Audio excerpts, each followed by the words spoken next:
What if the man sleeping on cardboard outside your favorite diner once carried your father out of a burning Humvee? What if the quiet shadow you pass every day was once a war hero decorated, fearless, and forgotten? What if the justice system we believe in was about to convict a man for surviving? This isn't fiction. This is the true story of a Marine who gave everything and got nothing in return until a cold morning in court.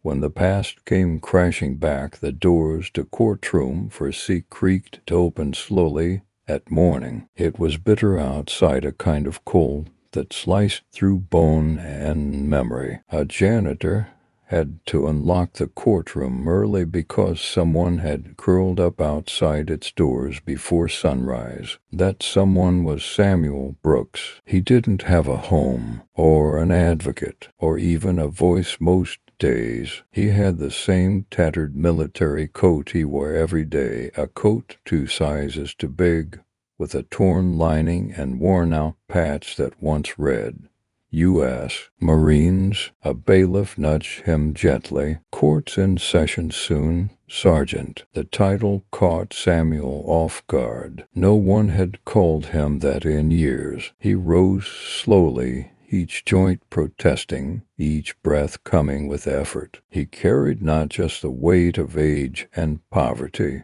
but something deeper, the invisible scars of war, of grief, of survival. As he entered the room, people glanced up briefly. Some frowned, others rolled their eyes. Another homeless man, another waste of the court's time. The prosecutor didn't even bother to look at the defendant when he read the charges. Samuel Brooks. Charges include trespassing, resisting arrest, and public disturbance. Samuel stood silent. He didn't argue, didn't explain, didn't beg. It wasn't worth it. But in the back of the courtroom, a woman noticed something others didn't. Judge Evelyn Hart, known for her iron gavel and zero tolerance, paused as she reviewed the file. Mr. Brooks, she said, do you have legal representation? He shook his head. Would you like to speak on your own behalf? Samuel hesitated. Speaking felt like breaking glass in his throat, but slowly he nodded. He stepped forward,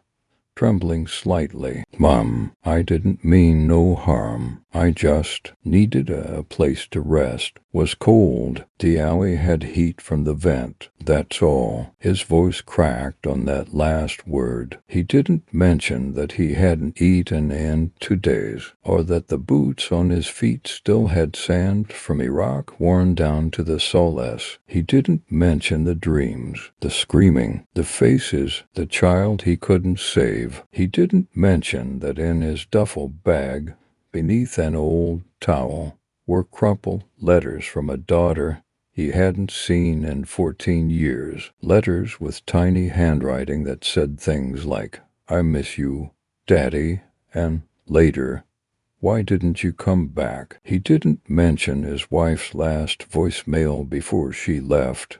I can't do this anymore. I feel like I lost you overseas, but you came back and ...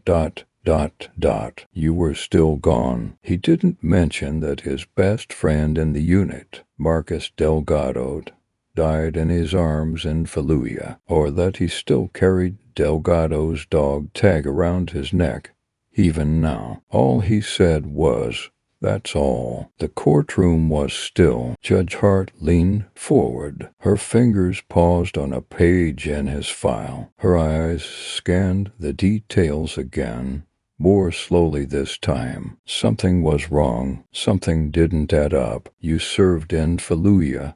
She asked softly. Samuel nodded. 2nd Battalion, 8th Marines. The judge's lips tightened. Her brother served in that battalion, but he never made it home. The silence that followed her question felt like it stretched across years. Judge Hart sat motionless, her eyes locked onto the file in front of her.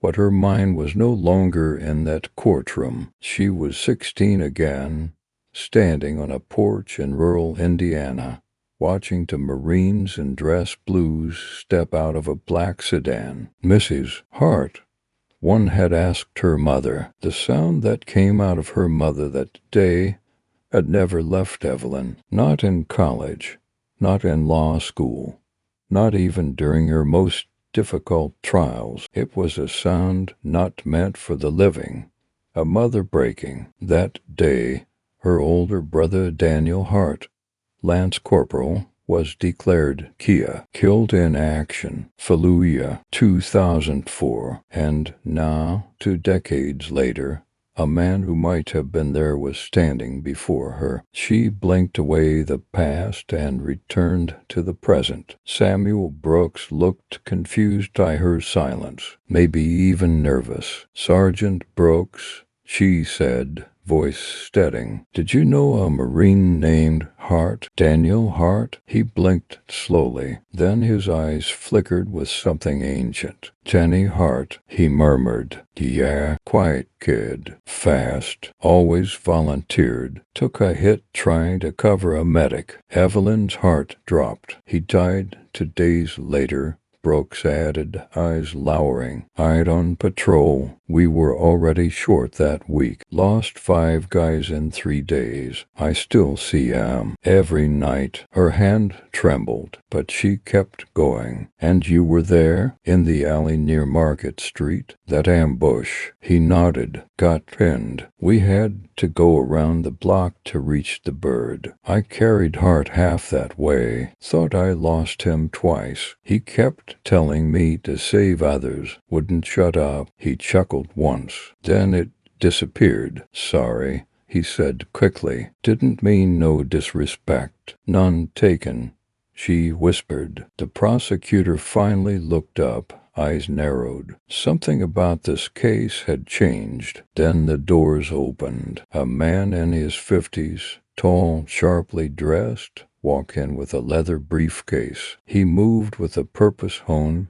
by years in military courts and corporate boardrooms. He scanned the room, spotted Brooks, then faced the judge. "Your Honor," he said, calm and clear, "Thomas Rivera. I've just been retained to represent Mr. Brooks." "By whom?" the judge asked. Rivera smiled faintly. "Let's just say, someone who believes this man deserves to be seen." He walked to Samuel and knelt slightly beside him. "You don't know me, Sergeant, but I knew Delgado. You pulled him out, too." Brooks froze. "I'm his brother," Rivera whispered, "and I never forgot." Brooks swallowed hard. His shoulders shook faintly. He looked away, blinking fast. Judge Hart stood. "This court is in recess for 10 minutes. As she stepped away from the bench, she paused beside Rivera. "Tell Delgado's mother she raised a hero, and tell her she wasn't alone." Rivera nodded solemnly. Outside, the wind howled through the streets, but inside, something fragile and long buried had stirred back to life. Not medals, not glory, memory, and recognition. When the court resumed, the area and room for see had changed. Something invisible had taken its seat among the pews, something ancient, sacred, and wounded. Judge Hart entered slowly, no longer just a judge. In her eyes was a story unspoken, but now woken. Samuel Brooks sat straighter now, still quiet, still weathered, but no longer alone. Rivera leaned in close. "You don't have to say anything if you don't want to." Brooks gave a faint smile. "Been quiet too long, son. Time someone heard what happened, even if it's 20 years late." Judge Hart cleared her throat. "Mr. Rivera, Proceed. Rivera stepped forward. Your Honor, we request a full dismissal of all charges. The arrest was a misinterpretation of a man attempting to survive extreme conditions. We can demonstrate implied permission by the diner staff and the absence of criminal intent. The prosecutor stood quickly. Objection. There were 3 prior complaints, none of which resulted in formal charges. Rivera countered, because no officer actually witnessed criminal behavior, just an old Marine eating a sandwich near a heat vent. Judge Hart raised her hand. Let me hear from the defendant. Mr. Brooks. Samuel stepped forward again. His legs wobbled slightly, but his voice was firmer than before. I wasn't hiding, he began. I was remembering. The courtroom stilled again. I sat behind that diner because the smell reminded me of Delgado. He used to bring back warm biscuits from base when morale was low, just like Marcus the cook now. They even laugh the same. I reckon they're family. He looked toward the gallery. Every place I sleep, I remember someone who didn't make it back. That alley was Fallujah. That bench outside the library, Kandahar. Every concrete step holds a ghost. People shifted uncomfortably in their seats. There's a saying, Samuel continued, war ends for a nation when the last gun falls silent, but it ends for a soldier when the silence starts screaming. From the back, an older man stood. Marine League jacket, silver hair, steady gaze. Permission to speak, Your Honor? Granted. Judge Hart said, I'm Colonel Matthew Raines, retired. I served with Brooks in 03. Watch him save 6 men in 1 hour during an ambush. Took shrapnel in the thigh. Refused medevac until every last man was lifted. That kind of valor doesn't vanish in the streets. It just gets ignored. A murmur rippled across the room. He didn't need prison, Raines said firmly. He needed a place to be remembered. Judge Hart leaned forward, her hands folded over the bench. Mr. Brooks, I read something in your file, a citation from a Navy officer. This man turned the tide of the battle with a rusted M for and an unbreakable will. Was that in Assyria? Samuel nodded slowly. And were you ever decorated for it? Got a piece of paper, he said. Lost it in a flood. Never got the medal. They said it was pending. That was 16 years ago. Hart sat back. Then it's time we stop pretending heroes are temporary. A pause. Then she whispered, Court will recess again. But when we return, we do so with the honor this man deserved all a long body for. The name in the letters. The courtroom lights dimmed slightly, as if they too understood something sacred was about to unfold. Judge Hart stepped off the bench not to remove herself from the case, but to step into something greater than protocol. I made a call, she said, to someone I knew could help. The back doors opened. A young Marine corporal entered, followed by a decorated colonel and a master sergeant. They wore dress blues. Their expressions were solemn. The corporal held a wooden box, simple, polished, and heavy with silence. The colonel saluted Judge Hart. Permission to present? She nodded. He turned to the room. By order of the Department of the Navy and United States Marine Corps, under the Veterans Reconsideration Initiative, we are here to correct an oversight. He walked slowly to Samuel Brooks, who had stood instinctively, back straight,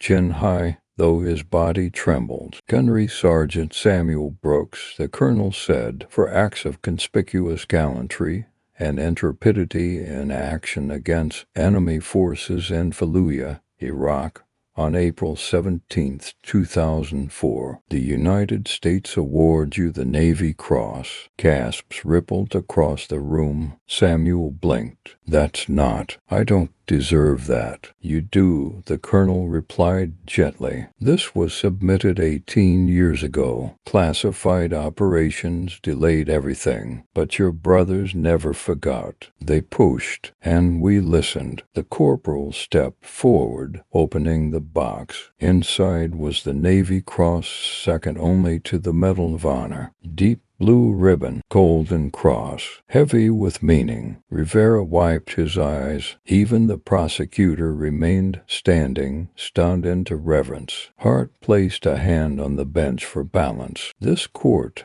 she said, her voice tight with emotion, officially recognizes Gunnery Sergeant Brooks not as a defendant, but as a defender of life, of duty, of something many of us forget. Sacrifice without recognition. She turned to the clerk. Strike all charges. Clear the record permanently. Then she turned back to Samuel. Sergeant Brooks, welcome home. Tears rolled down Samuel's cheeks, not just for the medal, but for the fact that someone finally saw him. From the gallery, a voice called out, "Attention on deck." Every Marine in the room rose. Veterans, young and old, they saluted together, and for the first time in decades, Samuel Brooks stood in a room where he no longer felt invisible. Long after the courtroom emptied and the salutes had faded, Samuel Brooks stood alone beneath the courthouse steps. He held the wooden metal box in both hands, not like a trophy, like an urn.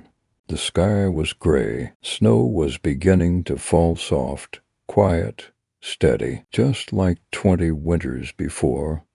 When he first came back from war, when he stood in front of his house and realized the locks had changed, when he saw the silhouette of his wife through the curtains and another man's hand on her shoulder. What had he lost? His marriage, his daughter, his rank, his home, his voice. He looked down at the Navy Cross. It gleamed with solemn dignity, but it couldn't hold his hand. It couldn't laugh like his little girl used to. It couldn't stop the dreams. Rivera approached slowly. "You all right?" Samuel gave a short nod. "Don't know what to do with this." Rivera smiled softly. "Take it home, wherever home is now." Samuel looked out over the city. "I don't have a home." Rivera shook his head. "You do now. Judge Hart and I, well, we called in a few favors." He handed Samuel a piece of paper. "Housing voucher, veteran affairs contact, medical appointment, therapy. You won't be alone again, Sergeant. Not if we can help it." A long silence. Then Samuel whispered, "I haven't seen my daughter since she was 5. Rivera looked at him gently. "Do you know where she is?" Samuel pulled out a photo from his wallet. Faded, edges torn. A little girl in a pink dress. Her name's Grace. She used to call me Super Dad, wore my dog tags round the house like jewelry. Rivera took out his phone. "Give me 24 hours. Samuel didn't say thank you. He couldn't. Not yet. His voice was somewhere buried in Fallujah, still crawling through sand and memory. But his eyes, those tired, hollow eyes, carried something new. Hope. The apartment was modest, a studio provided by a veterans housing nonprofit. White walls, single bed, a small kitchenette. But for Samuel Brooks,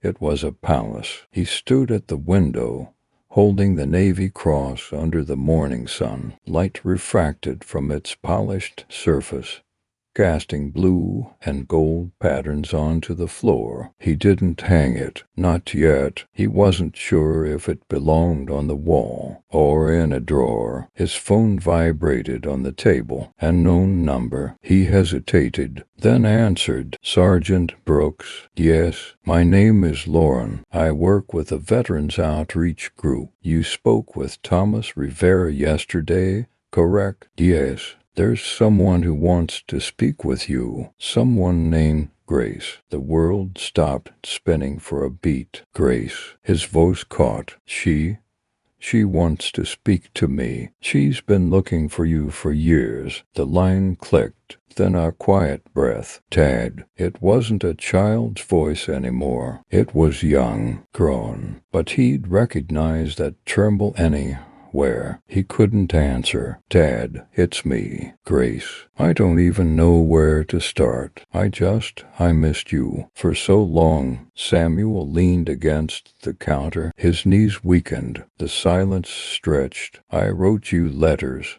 she said. I kept writing after you stopped responding. I didn't know if you were alive. I didn't know if you wanted me. His mouth moved, but words didn't come. Just breath. I forgive you, she whispered. And with those 3 words, something broke. He sat on the floor, the phone pressed to his cheek. Tears rolled freely. Can we meet?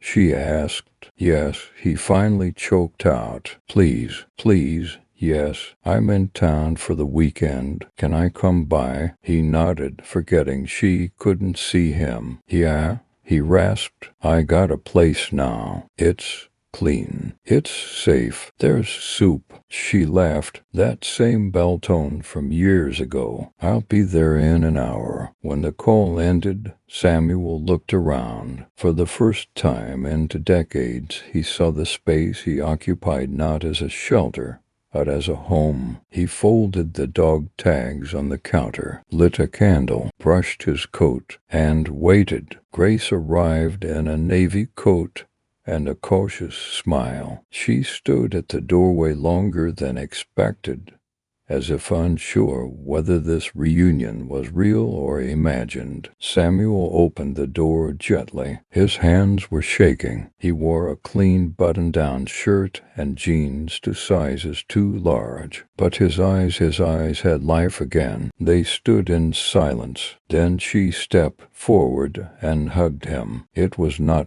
dramatic, no music, just arms around a man who had once believed he'd never be held by his child again. I made soup, he whispered. She laughed through tears. You used to burn soup. They sat at the tiny table. Chicken noodle, slightly oversalted, a paper napkin folded beside each bowl. Grace looked around. This is nice. It's quiet, Samuel said, sometimes too quiet. She reached into her bag and pulled out a bundle of letters. Some of these I never sent, she said. I wrote them anyway. I needed to say things. He unfolded one. The handwriting was childish. I miss your beard. Mommy says you're in the desert. Do you ride camels? He smiled faintly. I never saw a camel. Just sand. And brothers. Another letter read, I had a birthday. I'm 8 now. I saved you cake. Mommy cried in the bathroom. I heard. Samuel's eyes welled. He folded it back carefully. I should have come back sooner. Grace shook her head. You came back now. That's what matters. They sat for hours, talking, then not talking. The kind of silence that comes not from awkwardness but from safety. The silence that says, you don't have to run anymore. Night fell. Grace stood to leave. Will I see you again? Samuel nodded. Every day if I can help it. She smiled. Before she left, she turned back. I called you Super Dad because you always made me feel safe. Even when you weren't here, I still remember that. He didn't cry until she was gone. Then he did, not from grief, but from something else. Peace. The next morning,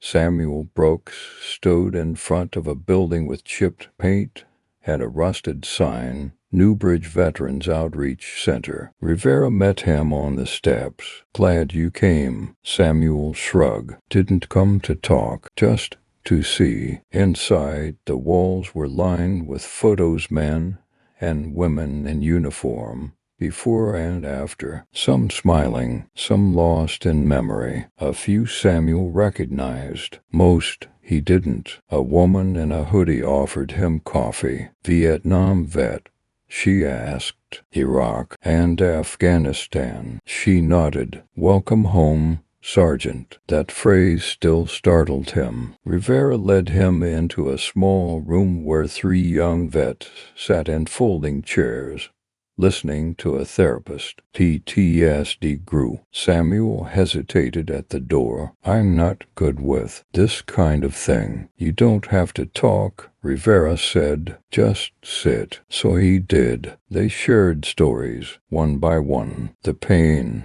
the nightmares, the guilt, the silence that followed them like shadows. Then someone said, I wish we had someone older, someone who's been through it and made it. They turned to Samuel. He didn't flinch. He just breathed. And then he spoke. I didn't make it, he said. I just didn't stop walking. Silence, then nods, one after another. The group ended. On his way out, a young Marine caught his arm. Sergeant Brooks, my brother died in Mosul. You probably didn't know him, but I think you knew the guy who saved him. Delgado? Samuel's face softened. Delgado saved more people than he ever got credit for. The young man smiled. They said you pulled him out once. That makes you part of our family. Samuel left the building different. Not whole, not healed, but needed.